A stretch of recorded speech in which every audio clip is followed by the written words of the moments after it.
ನಮಸ್ಕಾರ ಸ್ನೇಹಿತರೆ, ಇವತ್ತಿನ ಈ ವಿಡಿಯೋದಲ್ಲಿ ನಾವು ಒಂದು ಹೊಸ ಕನ್ನಡ ಸಿನಿಮಾ ಮಾರಿನಿ ಬಗ್ಗೆ ಕೂಡ ಒಂದು ಕ್ವಿಕ್ ಆದ ರಿವ್ಯೂ ಕೂಡ ನೋಡೋಣ. ಈ ಸಿನಿಮಾ ನೋಡೋದು ವರ್ತ್ ಆಗುತ್ತಾ ಅಥವಾ ಸ್ಕಿಪ್ ಮಾಡಬೇಕಾ? Let's find it. ಹೌದು, ಎಲ್ಲರೂ ಕೂಡ ನೋಡೋಣ ಯಾವ ರೀತಿ ಈ ಮೂವಿ ಕೂಡ ಇರುತ್ತೆ ಅಂತ. ಮಾರಿನಿ ಒಂದು ಥ್ರಿಲ್ಲರ್ ಡ್ರಾಮಾ ಮೂವಿ ಆಗಿರುತ್ತೆ. ಸಿನಿಮಾದ ಕಥೆ ಸಸ್ಪೆನ್ಸ್ ಮತ್ತು ಎಮೋಷನಲ್ ಎಲಿಮೆಂಟ್ ಜೊತೆಗೆ ಮುಂದುವರಿಯುತ್ತದೆ. ಸ್ಟೋರಿ ಒಂದು ಸಾಮಾನ್ಯ ವ್ಯಕ್ತಿಯ ಜೀವನದಲ್ಲಿ ಆಗುವ ಅನ್ಎಕ್ಸ್ಪೆಕ್ಟೆಡ್ ಘಟನೆ ಸುತ್ತ ತಿರುಗುತ್ತೆ. ಹೆಚ್ಚು ಟ್ವಿಸ್ಟ್ ಮತ್ತು ಕೂಡ ಸಿನಿಮಾವನ್ನು ಕೂಡ ನೋಡುವವರಿಗೆ ಕ್ಯೂರಿಯಾಸಿಟಿ ಕ್ರಿಯೇಟ್ ಮಾಡುತ್ತೆ ಅಂತ ಹೇಳ್ಬೋದು. ಆ್ಯಕ್ಟರ್ ಮತ್ತು ಪರ್ಫಾರ್ಮೆನ್ಸ್ ಬಗ್ಗೆ ಕೂಡ ನೋಡೋದಾದರೆ ಪರ್ಫಾರ್ಮೆನ್ಸ್ ಅಂತೂ ಅದ್ಭುತವಾಗಿತ್ತು ಅಂತ ಹೇಳ್ಬೋದು. ಕೆಲವು ಕಡೆ ನೀವು ಕೂಡ ಗೊತ್ತಿರ್ಬೋದು, ಕೆಲವು ಮೂವಿಯಲ್ಲಿ ಒಂದು ಸಸ್ಪೆನ್ಸ್ ಆ್ಯಂಡ್ ಎಲಿಮೆಂಟ್ ಕೂಡ ಇದೇ ರೀತಿ ಅದೇ ರೀತಿ ಈ ಸಿನಿಮಾದಲ್ಲಿ ಕೂಡ ನೋಡಲಿಕ್ಕೆ ಸಿಗುತ್ತೆ ಅಂತ ಹೇಳ್ಬೋದು. ಹೀರೋ ಕ್ಯಾರೆಕ್ಟರ್ ಸ್ಟ್ರಾಂಗ್ ಆಗಿದ್ದು ಇಮೋಷನಲ್ ಸೀನ್ನಲ್ಲಿ ಕೂಡ ಗುಡ್ ಪರ್ಫಾರ್ಮೆನ್ಸನ್ನು ಕೂಡ ಕೊಡ್ತಾರೆ ಅಂತ ಹೇಳ್ಬೋದು. ಸಪೋರ್ಟಿಂಗ್ ಆ್ಯಕ್ಟರ್ ಕೂಡ ಸ್ಟೋರಿಗೆ ಸಪೋರ್ಟ್ ಆಗುವ ರೀತಿಯಲ್ಲಿ ಕೂಡ ಆ್ಯಕ್ಟಿಂಗ್ ಮಾಡಿರ್ತಾರೆ ಅಂತ ಹೇಳ್ಬೋದು.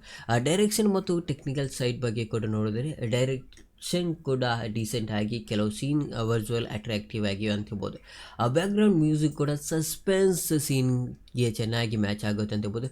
ಸಿನಿಮಾಗ್ರಫಿ ಕೂಡ ಮೂವಿಗೆ ಮೂಡ್ಗೆ ಶೂಟ್ ಆಗಿದೆ ಅಂತ ಹೇಳ್ಬೋದು. ಇನ್ನು ಏನೆಲ್ಲ ವರ್ಕ್ ಆಗಿದೆ ಏನೆಲ್ಲ ವರ್ಕ್ ಆಗಿಲ್ಲ ಅಂತ ಕೂಡ ನೋಡೋದಾದರೆ ಇಂಟ್ರೆಸ್ಟಿಂಗ್ ಕಾನ್ಸೆಪ್ಟ್ ಅಂತ ಹೇಳ್ಬೋದು. ಗುಡ್ ಸಸ್ಪೆನ್ಸ್ ಮೂಮೆಂಟ್ ಕೂಡ ಇರುತ್ತೆ ಅಂತ ಹೇಳ್ಬೋದು. ಇನ್ನು ನೆಗೆಟಿವ್ ಪಾಯಿಂಟ್ ಬಗ್ಗೆ ಕೂಡ ನೋಡೋದಾದರೆ ಕೆಲವು ಸೀನ್ ಸ್ಲೋ ಆಗಿ ಫೀಲಿಂಗ್ ಬರುತ್ತೆ ಅಂತ ಹೇಳ್ಬೋದು. ಸ್ಟೋರಿ ಫೇಸಿಂಗ್ ಸ್ವಲ್ಪ ಬೆಟರ್ ಆಗಿಸ್ಬೋದು ಅಂತ ಅನಿಸ್ತಿದೆ. ಓವರಾಲ್ ಬಗ್ಗೆ ಕೂಡ ನೋಡಿದರೆ ಓವರಾಲ್ ಹೇಳೋದಾದರೆ ಮಾರಿನಿ ಒಂದು ಡೀಸೆಂಟ್ ಥ್ರಿಲ್ಲರ್ ಮೂವಿ ಆಗಿರುತ್ತೆ. ಸಸ್ಪೆನ್ಸ್ ಮೂವಿ ಇಷ್ಟಪಡುವವರಿಗೆ ಈ ಮೂವಿಯನ್ನು ಕೂಡ ಒಂದು ಸಲ ನೋಡ್ಬೋದು. ನಮ್ಮ ರೇಟಿಂಗ್ ಬಗ್ಗೆ ಕೂಡ ನೋಡೋದಾದರೆ 5ರಲ್ಲಿ 3 ಸಿಗುತ್ತೆ ಅಂತ ಹೇಳ್ಬೋದು. ಮೂವಿ ಅಂತೂ ಸಖತ್ತಾಗಿದೆ.